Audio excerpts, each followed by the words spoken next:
Well, hi and welcome to Glitch 2600.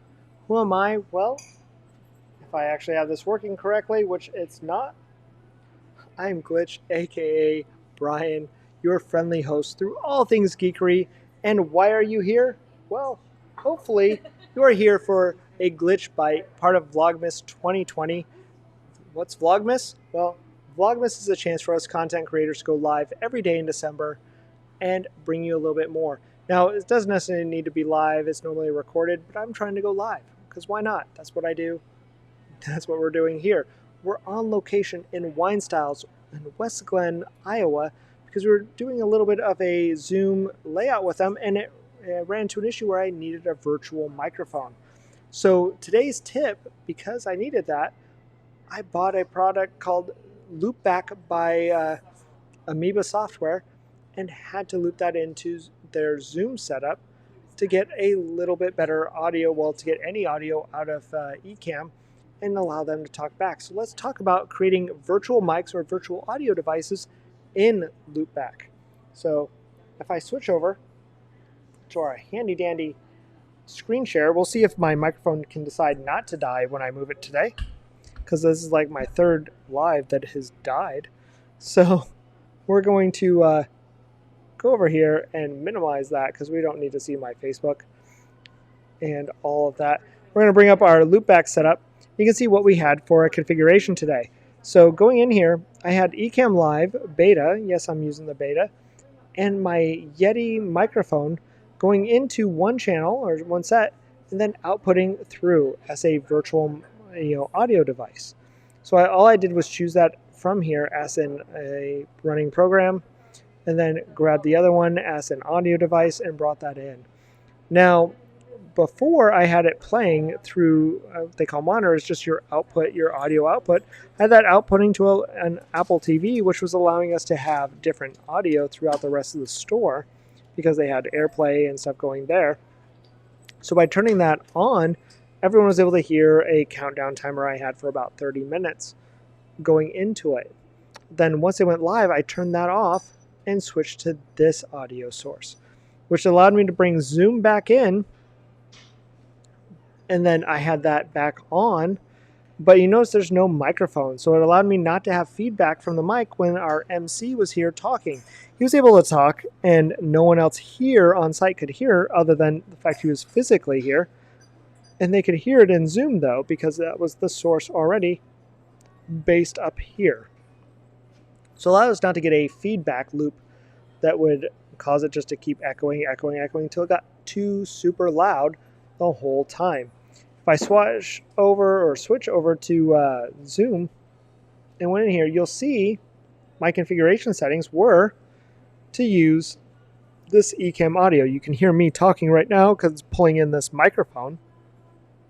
But for the MacBook Pro, I had it just kicking out there because I didn't want to have that double audio going on. So I switched it here, and then I had it actually muted because I didn't want to have it playing through my laptop speakers. So that just kind of shows my configuration. But you can do the same type of thing if you had a Zoom, let's say Zoom not from the Zoom that makes webinars, but Zoom that makes the audio equipment.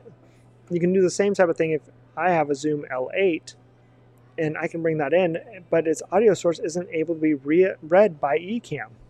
It comes in as an audio source, but it's the wrong one. It's not balanced. I don't get to have that master channel, where instead I can bring it in through loopback, choose that channel, and output it as a microphone into Ecamm. So if I was to switch over to Ecamm and bring that up in the live demo mode, you can see I could actually have it be an audio source up here. So instead, I can have it be a loopback that I could then see and hear and be a microphone inside of Ecamm, which is a really powerful thing when you're using any type of mixer. You're able to bring in any of your channels. If it's a USB one that has multiple channels out, you could have your channel 1 be something, channel 2, channel 3, then have your master channel, which is your mixed one that has everything coming off your mixer, and have it be controlled through here also. And so as you add those on or off, you can mute them and just have a little bit more power. So as I back out of live demo, because that was a problem I had earlier we're going to come back and be here.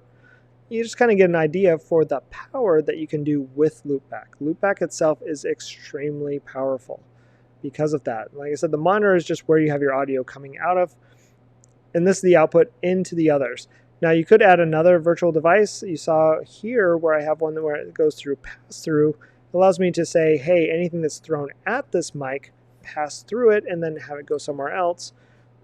That could be really good for Ecamm also if you didn't have any guests from, let's say, a Skype or anything like that coming through.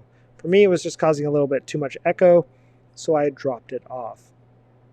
So that just kind of gives you a little bit of what I was playing with, coming into it.